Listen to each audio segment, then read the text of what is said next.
Après Malika, Kermassar, Dara Djolof et Tchaben, la première étape du programme panier de la ménagère initié par la FAO à hauteur de 46 millions a pris fin dans la commune de Rufisque-Est.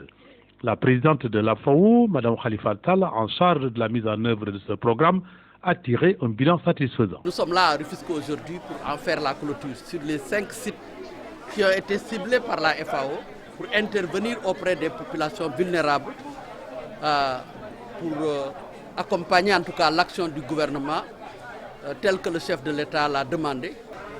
L'objet de l'action, il est d'abord sanitaire, pour que les gens puissent régulièrement se laver les mains.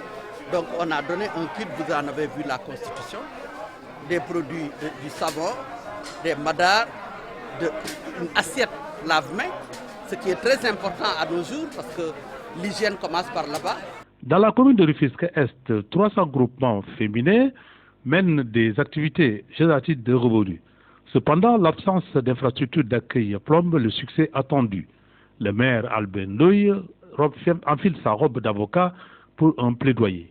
Il confond la FAO et la FAO dans un vibrant hommage. Aujourd'hui, nous sommes très satisfaits et nous remercions vivement la FAO et la FAO d'avoir quand même procédé aujourd'hui à cette remise au niveau de la commune de Rufisque-Est. De ce fait aussi, nous avons saisi cette occasion pour lancer un appel à la FAO pour quand même accompagner les collectivités locales que nous sommes dans certaines actions, surtout sur l'autonomisation de la femme, en mettant en place des infrastructures communautaires comme la maison de la femme ou des structures d'encadrement et de formation des jeunes filles qui nous permettront quand même d'améliorer les conditions des femmes. La Covid-19 a plongé le monde entier dans une guerre sanitaire avec son cortège de morts.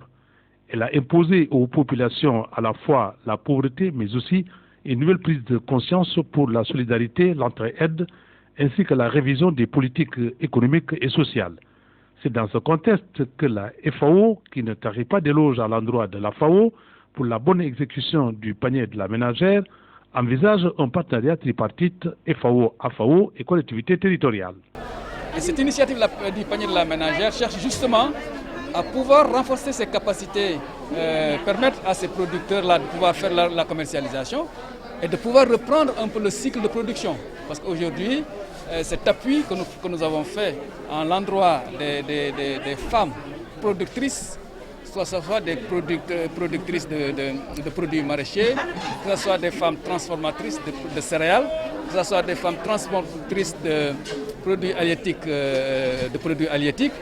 Donc là, c'est un ensemble de groupes d'actrices, donc là, autour de cette chaîne de valeur qu'on est en train de préserver pour permettre effectivement de préserver ce système alimentaire au niveau national. Cette initiative s'inscrit en droite ligne avec le programme de résilience économique et sociale. Et cette initiative également intègre un autre programme de la FAO qui permet aux producteurs, aux populations rurales, aux populations vulnérables d'accéder aux informations utiles pour développer leur résilience, aux informations relatives à la météo, au calendrier culturel en ce qui concerne l'agriculture, mais également des informations pour la sensibilisation, les informations par rapport au Covid.